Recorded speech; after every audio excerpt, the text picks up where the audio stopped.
Hello students, welcome back to IELTS Venturi and I am Khushboo, your go-to IELTS mentor for any kind of guidance you need on your IELTS journey.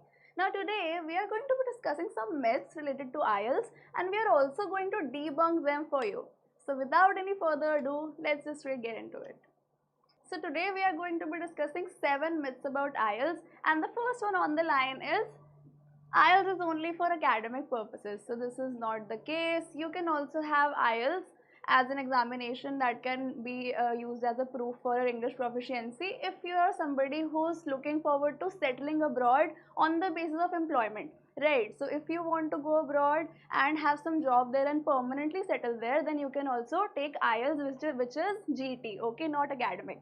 Now the second one is you need to speak with an accent. Now students, a lot of time what we have in mind is that if you are going for your speaking module test, you have to have some accent which is artificial, which is not the case. You just need to be fluent, natural and coherent with your speech, and that is going to do the job for you.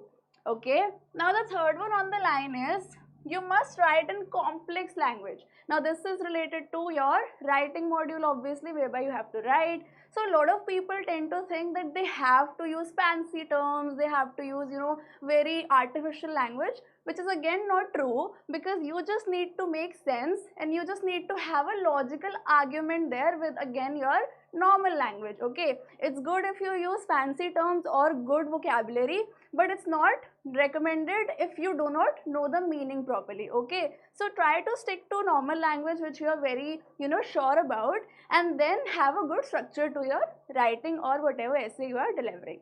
Now the fourth one on the line is your score is solely based on grammar. Now this is again related to your speaking as well as writing. Okay, so that is both of the modules are going to have some grammatical elements in them.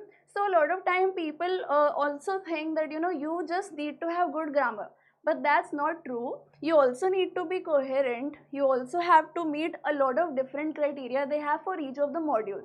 So try to understand those nuances of the criteria and then deliver them. All right. Now the fifth one is speaking test is very unpredictable. So again, this is related to your speaking module. Now a lot of people at a lot of junctures again think that the speaking test is very unpredictable in the sense that you can be asked any question. So students, that's not the case. There is a particular structure that they follow in your speaking test. Although in the second round you can be given any kind of question, but again that's also sort of predictable if you go through enough resources and you do enough practice. Okay, and in the first round the questions are such that a few are static also, and then there are a few variable ones as well. As for your last part, obviously the questions are going to be related to your second round. So you need to understand all of this and then approach your speaking test or module. Okay, now the sixth one is you must use British English. So this is again related to your writing module. So a lot of times we tend to think that we just need to stick to the British English and that is the appropriate one.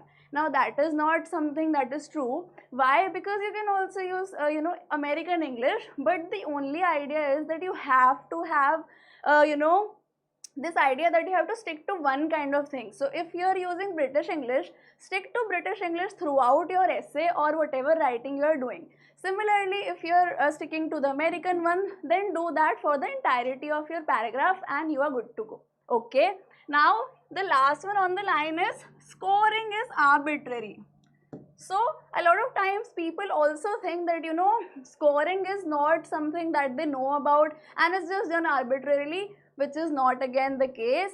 What happens is that a lot of all the other modules that we have for IELTS, all of them have a strict criteria of assessment and you need to go through that in order to crack the best band for yourself. So understand that and then perform related to whatever kind of module you're approaching, and then you can have a better go at your scores. Okay, so best of luck students. I hope this was helpful. If you found it nice and informative, then please like, share and subscribe. Also, if you want me to do any kind of video or any topic that you are struggling with related to IELTS, please let me know in the comment section below so that I can cover that up in the next video. As for now, I shall take your leave, but we shall definitely meet soon. Thank you.